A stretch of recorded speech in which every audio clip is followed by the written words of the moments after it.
নিশ্চয়ই। বাংলাদেশ লম্বা সময় কন্ডিশনিং ক্যাম্প করেছে, কিন্তু একটা প্রস্তুতি ম্যাচের ঘাটতি, সেটা আমরা শুরু থেকেই বলে আসছিলাম। মানে আজকের ম্যাচেই তো বড় পরীক্ষাটা হবে যে আসলে প্র্যাকটিস সেশনের চেয়ে প্র্যাকটিস ম্যাচ গুরুত্বপূর্ণ কিনা, নাকি বাংলাদেশ আসলে এই ইয়েটা আসলে উতরে যেতে পারে, যেটা আসলে আমরা বলছিলাম যে প্র্যাকটিস ম্যাচ খেলাটা জরুরি ছিল। ডেফিনেটলি মানে যে সময় ধরে বাংলাদেশ দল ট্রেনিং সেশন করেছে, প্র্যাকটিস ম্যাচ একটা দুইটা অবশ্যই খেলতে পারতো। আই হোপ, আমার মনে হয় যে প্র্যাকটিস ম্যাচ হয়তো অ্যারেঞ্জ করতে পারেনি। আমার কাছে মনে হয় যে দল হয়তো ওইভাবে কনফার্ম করতে পারেনি, কারণ আপনি জানেন সাউথ সুদানের সাথে কিন্তু ম্যাচ খেলার কথা ছিল, দুইটা ম্যাচ খেলার কথা ছিল। তো সুদানের সাথে যখন ম্যাচ ক্যান্সেল হয়ে গিয়েছে, তখন আসলে ওই শর্ট টাইমের বিষয়ে আসলে আমার কাছে মনে হয় যে ম্যাচ অ্যারেঞ্জ করার মতো এনাফ সময় ছিল না, এবং যে দলটার সাথে খেলেছে ওই দলটাও তো আসলে আপ টু দ্য মার্ক ছিল না। বাট সব থেকে বড় ব্যাপার হলো হামজা ইনক্লুডের পরে একটা ম্যাচ খেলা হয়তো ভালো হতো।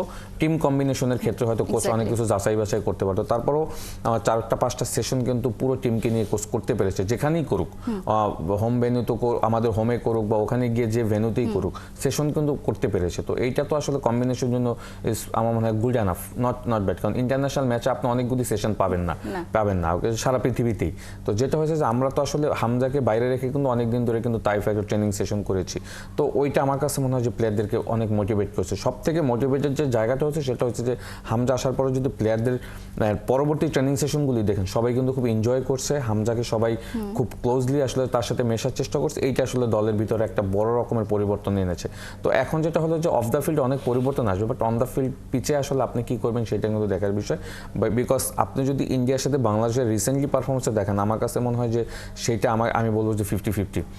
ইন্ডিয়া কখনো বাংলাদেশকে কোনোভাবে মানে খুব মানে একচেটিয়া খেলে যে জিতে গেছে এরকমের ম্যাচ আসলে আমি 5টা ইন্ডিয়ার সাথে ম্যাচ খেলেছি, মাত্র একটা ম্যাচ হেরেছি। 4টা ম্যাচ ড্র হয়েছে, 4টা ম্যাচও কিন্তু আমরা লিডে ছিলাম। হ্যাঁ, লিডে থেকে কিন্তু ম্যাচগুলি পরে ড্র করেছি। সুতরাং India Bangladesh always 50-50 game. But এই ম্যাচটাকে আমার কেন জানি মনে হয় বাংলাদেশ কিছুটা হলে এগিয়ে এটা আমাদের আসলে প্রত্যেকেরই। আমরা তো অন্য সময় বা আপনারা যখন খেলেছেন বা পরবর্তীতে যারা খেলেছে, আমরা সবসময় বলতাম বাংলাদেশ ভারত ম্যাচ, কিন্তু এবার আমরা যেটা বলছি হামজা ভার্সেস ছেত্রী ম্যাচ, সুনীল ছেত্রী, মানে একজন মিডফিল্ডার ভার্সেস স্ট্রাইকার, লড়াইটা এই জায়গায় পৌঁছে গেছে। আপনি লড়াই কাকে এগিয়ে রাখছেন? আমি আসলে ব্যাপারটা এভাবে দেখছি না। লড়াই হামজার সাথে ছেত্রীর এরকম না।